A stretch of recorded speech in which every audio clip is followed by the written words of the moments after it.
Lead start to our meeting today, our webinar today. Just Sam, bless him, has as we're all teachers, we all have meetings to get to and go to, so he's just getting himself settled and ready to start. This is our 5th meeting this year, and we are looking at how we promote LGBTQ+ inclusion in our classroom, with a focus on PSHRE. But Sam, who is the rep, the LGBTQ+ rep for Somerset for the NEU, but also sits as a representative on the national panel also. So I don't think we could have a better person to come and talk to us today about inclusion in the classroom. Sam, are you ready? Okay, all right. Well, I'm going to mute myself and I will hand you over to Sam. Excellent. Hello, everyone. Welcome. I'm Sam, he, him, and I've been asked to come and talk to you about kind of promoting LGBTQ+ in the classroom, different ways we can do it. I've got a set of slides here that I can send out afterwards as well, with some practical ideas that you can take away with you. Yeah, let's crack on. Why is my screen frozen? Aha. So, as Beck said, I am the LGBTQ+ officer for NEU Somerset. I'm also one of the Southwest reps on the NEU National LGBT+ Council. Last year, I was the Southwest rep for the Trade Union Councils, the TUC's LGBT+ conference. And most importantly, for a presentation like this, I am a member of the LGBTQ+ community. Okay. So what is LGBTQ+? It's quite a difficult concept for some people to get their heads around, because there are a lot of letters and a lot of kind of acronyms. But the main ones that we're going to kind of focus in on today throughout our talk: lesbian, okay, so someone who's romantically or sexually attracted to other women.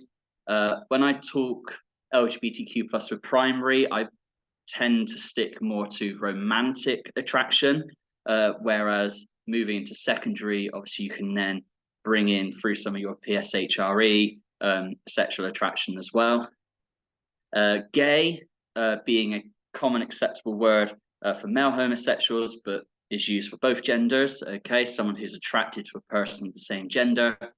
Bisexual, so a sexual orientation, so you could feel physically, emotionally attracted to more than one gender or sex. So that isn't just to male and female. Transgender. So transgender people are those who psychologically self-identify. Their gender identity differs from that physical sex that they were born with. So throughout, when I talk about gender, I'm talking about a gender identity rather than biological sex. Queer, so use an all-inclusive term to represent a variety of sexual orientations and gender identities. It used to be a bit of a slur, but it's been reclaimed and added back into Q. Q can also stand for questioning, which is what I tend to tell my primary children. It's people who are a bit unsure of who they're attracted to or want to explore a bit more. And then we have that wonderful plus, which brings in lots of different orientations outside of heterosexuality. So things like non-binary, pansexual, asexual, grey, demisexual, intersex, and lots more. Okay. So a little bit of a quick flyby history of inclusion difficulties in school. And it will do something. Okay. 1988, a piece of legislation called Section 28 was introduced by the wonderful Maggie Thatcher and her Conservative government. And that was aimed at right-wing extremist teachers who were, in her words, trying to make children think they have an inalienable right to be gay, that they're teaching anti-racist maths.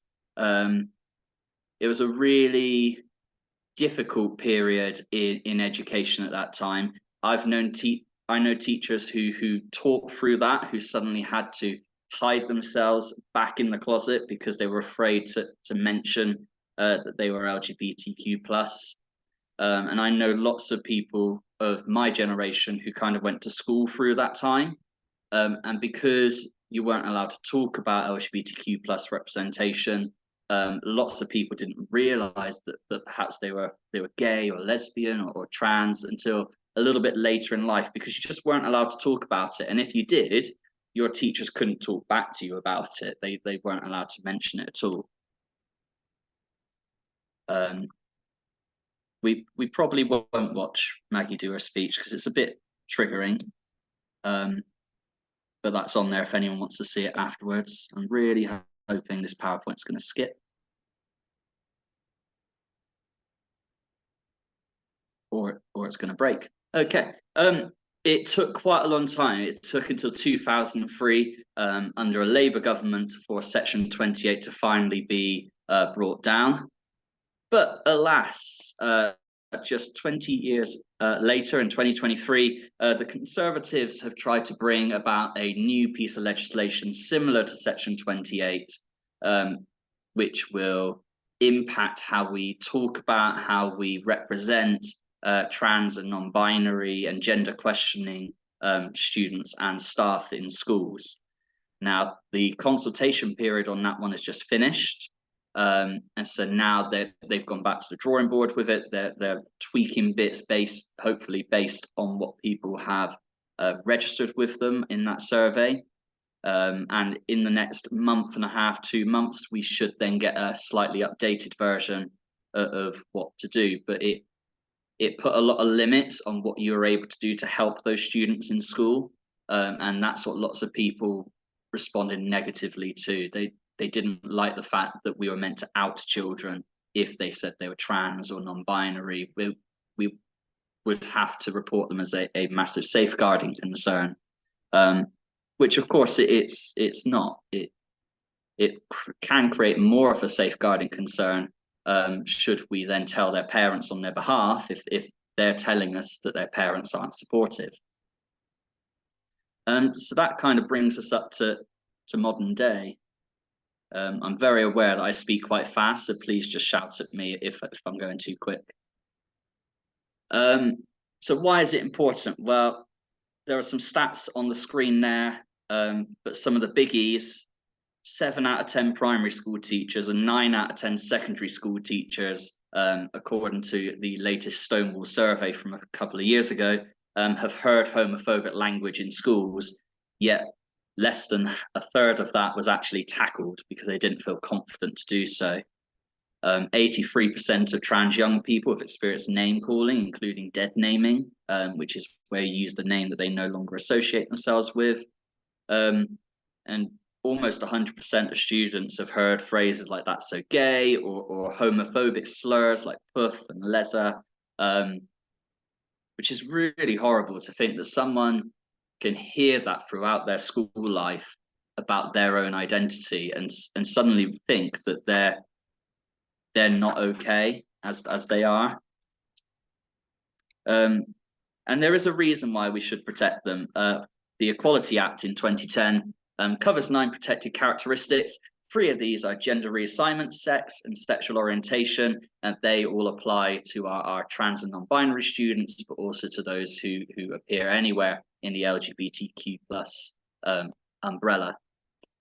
It's our statutory duty to protect them, but the best way to do that is to usualize LGBTQ plus people, and that's what we're going to talk a bit more about in this session. Plus, I will warn you that Ofsted do look for it. So in our last Ofsted inspection, they made a point of asking to speak to someone who identifies as LGBTQ plus to talk to them about any bullying or homophobic remarks they'd heard and how they're dealt with in school. And it made it into our Ofsted inspection. So it's definitely worth utilizing. And that's a new kind of term as well, rather than normalize, because we're kind of realizing that as a society, normal is not really a thing. So we try and usualize it. becomes usual to people instead. And that's just those protected characteristics in full. So you can see how it fits into the big picture. So there's age, disability, gender reassignment, marriage and civil partnership, pregnancy and maternity, race, religion and belief, sex, and sexual orientation. So sex refers to your biological sex. Sexual orientation refers to LGBTQ plus quite specifically. But one of the keys to that is intersectionality, so understanding that someone can belong to more than one of those groups, and within that there's a lot of power, so you can tackle things through intersectionality quite well. For example, in LGBTQ plus History Month, we tackled some parts to do with Black and disability history as well, because we realized that we could mix them in together quite nicely. So something worth trying. Picture your class seating plan. Where have you got different minority groups? Have you kind of unconsciously put people from certain backgrounds together? You know, have you got a group of lads all together in one spot and then a group of girls all together in another? Have you got maybe your children who struggle a bit more, who have a learning disability all together in one group? Think about who might get spoken to the most, or who gets told off the most, who gets called on the most. Really, we want to try and spread all our students out, make sure they're mixing lots. I like to mix up my seating plan every couple of weeks, so they're always with someone new. But it's just about making sure you don't fall into that trap of unconsciously biasing your seating plan and your classroom layouts and things. And this was done really nicely in a research project in Bristol, where they noticed that actually lots of their children who are LGBTQ plus or disabled or people of color tended to be in lower groups in this particular secondary school, and they all tended to be nearer the back, whereas their white students tended to be nearer the front or in the higher groups. So that was quite interesting. And we'll skip that one. Okay, practical examples. So pronouns is a really simple one. An easy way to include all pupils is to just drop in different pronouns now and then. So sometimes if we're doing a bit of writing, or if we're having a story in PSHE, then I'll drop in, say, a they them pronoun or ze zer. Or perhaps if we're doing a bit of writing, I might leave the character's gender until right at the end and keep referring to them as they all the time, just to keep the children guessing, but for them to also understand that you don't have to play into certain stereotypes. And that could be really, really powerful. I mean, in my maths group last year, we use White Rose Maths, who feature Tiny the Turtle, and they noticed that he's not called he or she throughout. So they use they them pronouns for Tiny, which they came up with, and it's really nice that my class kind of took ownership of that, and understood that they could kind of share the love in that way.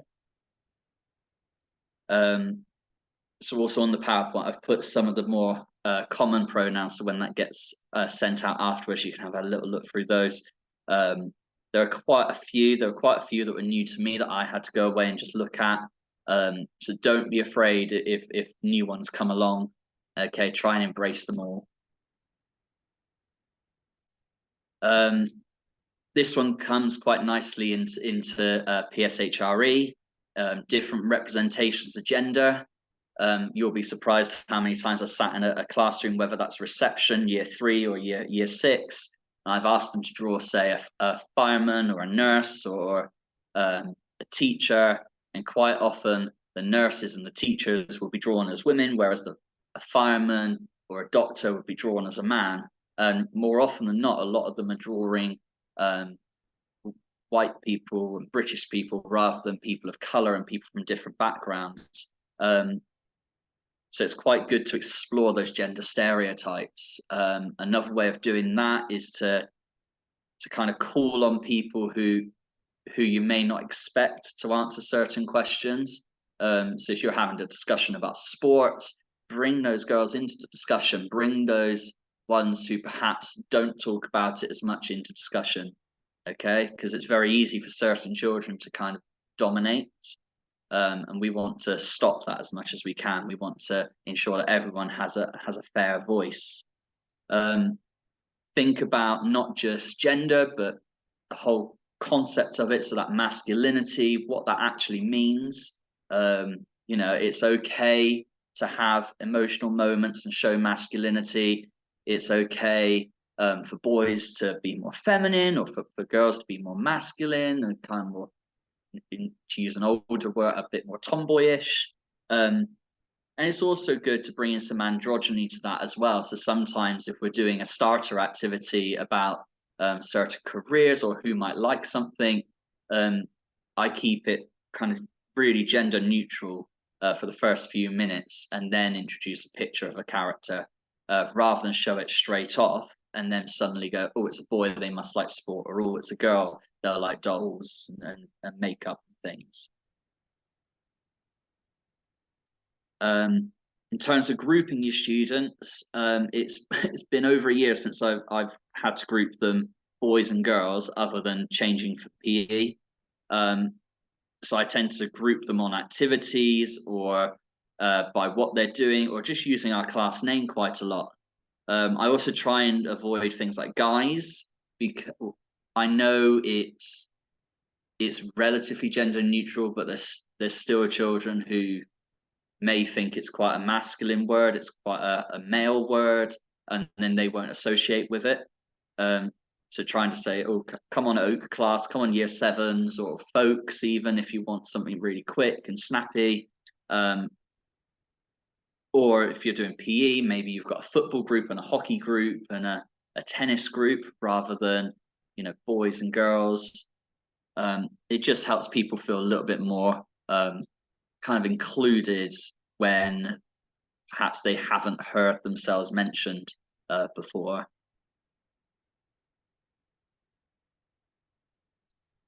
Reading's a fantastic one. There are loads of amazing stories you can use throughout PSHRE in terms of different emotions, when you're talking about different careers, when you're talking about different relationships that you might have both in person and online.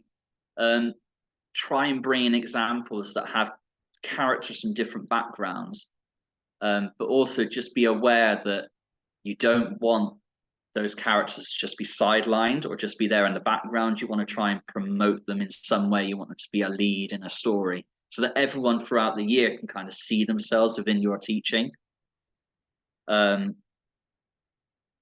the NEU's got a great one for free on their website, Every Child, Every Family.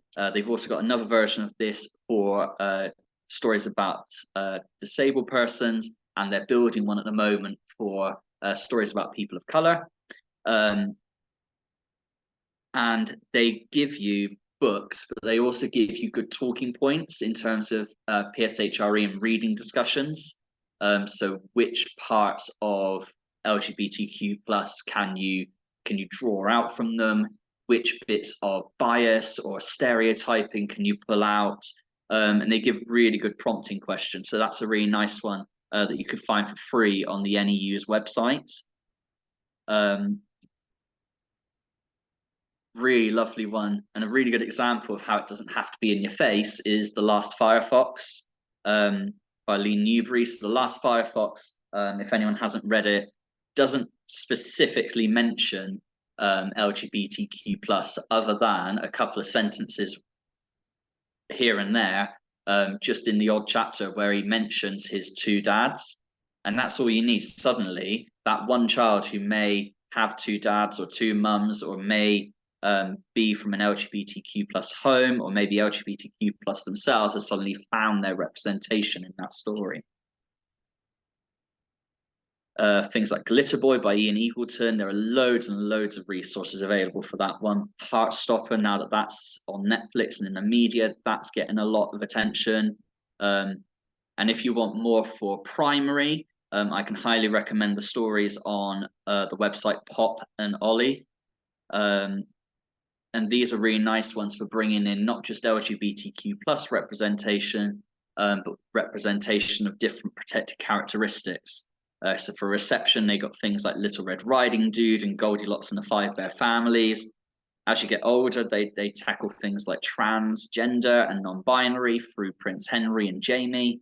And they have a great non-fiction book as well that I've had in my class. I've seen children just randomly go and get it, and it's utilized those conversations. They've been able to come up to me and ask what things mean and have those meaningful conversations. And that's with children who are 9 and 10 years old, and they've chosen to do that. They're taking ownership of it. And I think that's really powerful and something we perhaps forget at times. And another one is through your actual RSE teaching. So when I teach RSE and I talk about in year 5 periods, and I talk about puberty and how your body changes and how we need to look after it, I have a puberty box, which is gender neutral. So although it's got tampons, tampads, it's got toothpaste, it's got mouthwash, it's got roll-on deodorant, it's got lots of things that both boys and girls and others will use, but they're all mixed in together. And I never explicitly say, you know, this is for girls to use, this is for boys to use, because actually the ones who need it and feel like they want to use it will see that. But it's really good for everyone to see all of those, so they're not, again, not stereotyping them with a particular gender. They're not getting trapped too early into, well, all girls must use tampads and all boys must use roll-on deodorant and I don't know, mouthwash and things, and you know, girls will need to use waxing strips. And actually they need to understand that people of any gender can use them, and it utilizes that. It just brings it out into the open a bit more. Sorry, getting a bit croaky.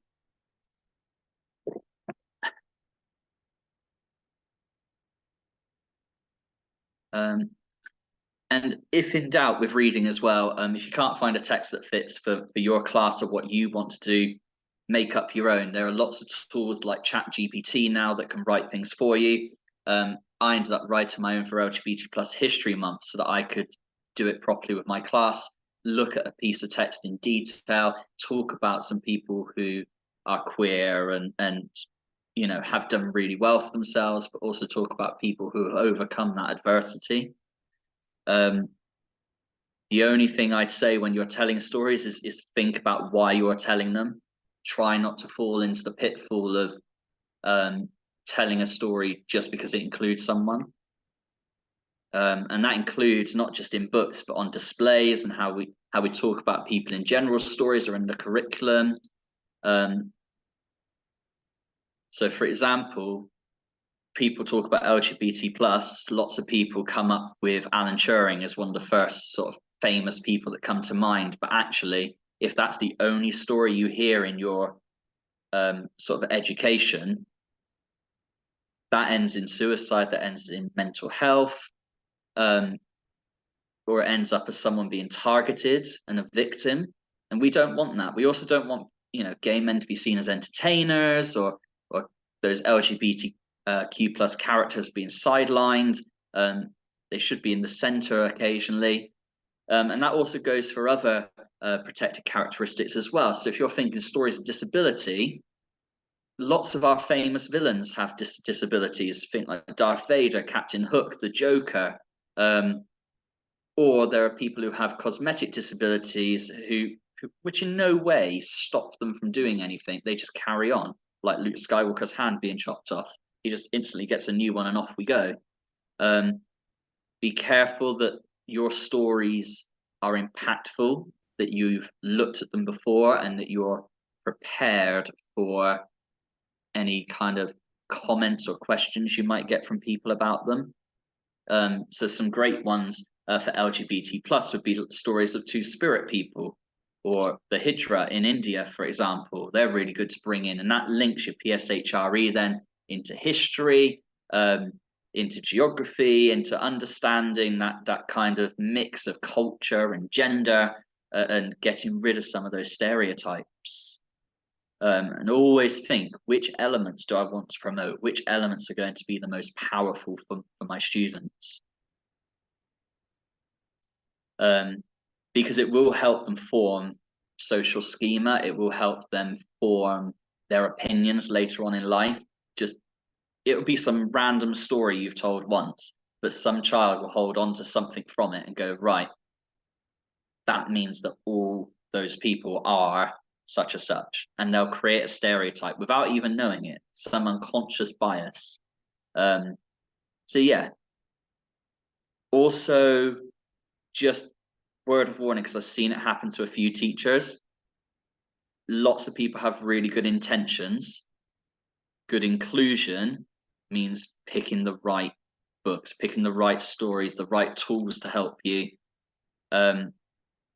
Some people have done it by accident, without meaning to. So a really famous one that was in the news last year, there was a book called Grandad's Pride, that was taken into a reception classroom, I believe. And it started off really lovely. There's a grandfather telling his children about pride, about what it means to him. But then there's a picture of him remembering. And in that scene, there are some inappropriate outfits within the drawing. And immediately parents latched onto that. The media latched onto that. And the school faced a lot of disrepute about it. Got into quite a lot of bother, quite a lot of trouble. And it's because that picture was perhaps inappropriate for a children's book. I'm still not quite sure how it managed to get in there in the first place. But yeah, think about what good inclusion will mean. It's having that full picture rather than, you know, I'll just pick a book with an LGBTQ plus theme. I'll just pick a book with a disability theme. So think about your positives, think about what any potential opposition could be. And I've had that conversation with people about celebrating pride as well in schools, about why are you actually doing it? Are you doing it just to tick a box and say you've done pride, you've done something LGBT plus, or are you doing it because there's an actual need for it, there's a reason behind it, and then your parents and other parties will get actively involved. And most importantly, if you're ever reading a story of your class, make sure that you enjoy the book as well, okay? They'll enjoy it more if they know you're enjoying it. Just a nice little quote there. This was from a year 10 student that came and saw me a couple of weeks ago. They said, sir, it really made me feel cared about when you asked me about my pronouns. And he then went and told someone else that he knew that I kind of understood him, that I understood where he was coming from. This person was someone with a transgender and non-binary history. I have anonymized their name. His name is not really Joe, just before any GDPR people come after me. And as teachers, it's about us showing them how to be a good ally, not being that person who just sounds like they're doing it to tick a box or to do a favor, but actually caring.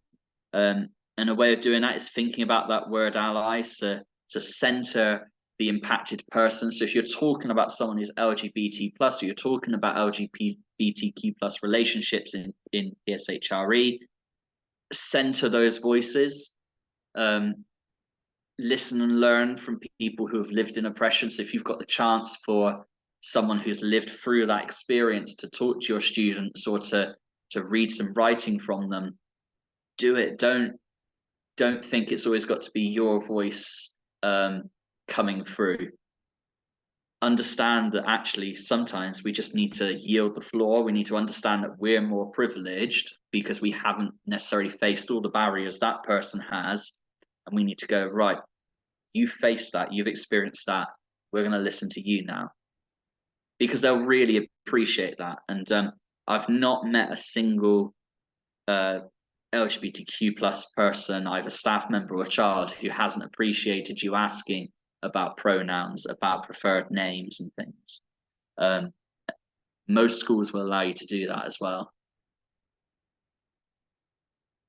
And remember, a good teacher can change the world for all the pupils they teach, and the key there is all the pupils.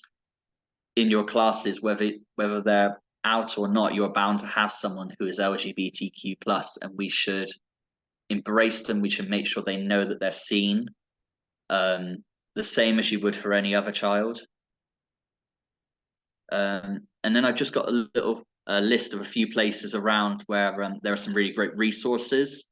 So on the Stonewall website, there are loads, including loads of background reading that you can do as well, but also activities linked to each subject within secondary and primary. The NEU website has some great resources they're updating, including their LGBTQ plus charter, which has lots of the small steps you can take. There are charities like 2BU and the Intercom Trust and Just Like Us. Pop and Ollie have lots of great primary resources, especially aimed at kind of Key Stage 1 and lower Key Stage 2. And if you're ever in doubt about kind of how to tackle something, or you just want to run an idea by someone, I don't mind if you contact me.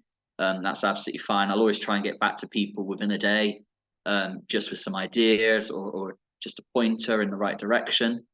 Okay. But I think if I leave you with a general message about PSHRE in particular, it's just making sure you don't fall into the pitfall of gender stereotyping, that you don't accidentally lead those children into an unconscious bias. And the only way we can do that is by properly researching what we're teaching first, editing it if we need to, even if you're part of a scheme like Jigsaw, going in, editing, adding in bits so that you have a really balanced lesson that makes everyone feel included. Cheers. Oh, I see we've got a couple of questions coming up. So thank you, Sam, so much for that information. The two questions that have come up are, number one, what are your views on the gender questioning guidance consultation that came out at the end of 2023? Okay, so it's something as a member of the NEU's National LGBT plus Council, I've done a lot of work on, in terms of meetings with people. We've made sure that we've let it be led more by our trans and non-binary siblings, because they're the ones who are more affected by it. I think there's a lot of chance that it could fail in becoming statutory. It's likely to be general guidance. I think there's a huge possibility it's not going to be in the same form it is now, especially as the government's own lawyers had to warn them against it because they thought it was breaking the Equality Act laws. So I definitely think we've got quite a few rounds, and this will be quite drawn out across 2024, possibly even into 2025, about how it looks. You're more likely to see part of it within the Keeping Children Safe in Education updates each year. But yeah, it's fair to say that lots of my trans and non-binary siblings in the LGBT plus community, they weren't happy with it. They saw a lot of the pitfalls and dangers that you could fall into. For example, if you've got to out a child, if they just mention that they could be trans, or they come in, wearing a skirt instead of trousers, you could be opening them up to a world of torment at home. And the problem I find with it from a safeguarding point of view is you don't know every child's home life until something happens. And that's really difficult because you don't want to, like I say, you don't want to drop them in it, and you don't want to then have to go back onto your safeguarding team a day later and say, actually, I've given some bad advice there. They're now in trouble because I've done this. And any decision like that should always be made with your safeguarding team, with someone from senior leadership who's guiding you and perhaps sitting in on those conversations as well. So I hope that makes sense. I know I kind of jumped around a bit there. Okay, thanks, Sam. And then the final question we've got here is, where would you recommend teachers get training about making their primary RSE trans or non-binary inclusive? So do you have any recommendations for companies or organizations that provide training? So the Popanoli website has a primary specific LGBTQ plus training package.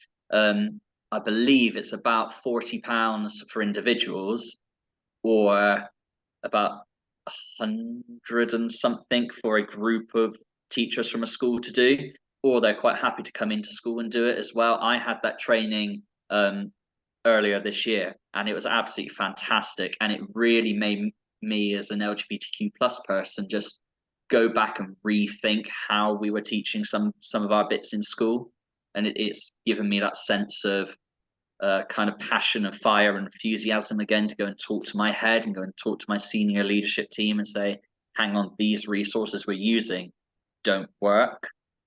Another place would be, if anyone's on Twitter, following a chap called Ian Timbrell, who does work across South Wales and Somerset and North Devon for LGBTQ plus inclusion. He specifically looks at RSE, and he does loads of work with schools and trusts. He's actually got some slots left this year, and a few slots left for next year if anyone wants to book onto his training. I know he does it every couple of months, or he'll do training with a whole staff body on an inset day or a twilight. And I've seen lots of amazing reviews for that one, particularly aimed at primary, because he'll talk about how RSE could be inclusive from nursery up to year 6 and beyond. So, and about how to avoid some of the pitfalls with parents as well. Okay, thank you so much, Sam. I think then we don't have any more questions on the Q&A. So I'm going to give everybody a minute in case they want to put some more questions on there. What are we on now? If you do think of anything in the meantime, feel free to drop me an email. I'm quite happy to answer questions and you know, offer any advice I can. If I can't find the answer, I'm sure I can find someone who can. So lovely. Okay. Well, unusually for us, we have finished a little bit earlier than normal. Oh, I'm sorry. No, Sam, you know what? We're all teachers and we've all really got things that we there. could probably do. So Yeah. it just leaves me to say thank you to Sam. Just lots of food for thought for myself and the way that I'm looking at my curriculum at Stanchester. So we don't actually, although we do have a date booked in for our next webinar, due to some personnel changes and things like that, we don't actually have a definitive webinar for our next and final one of the year. But when I do have that information, we will release it on our Twitter and we will email everybody that's attended previous sessions to let them know when that will be. So in the meantime, all that remains to say is thank you to Sam. Thank you to Chloe for administrating this webinar, and I hope to see you guys soon. Thank you.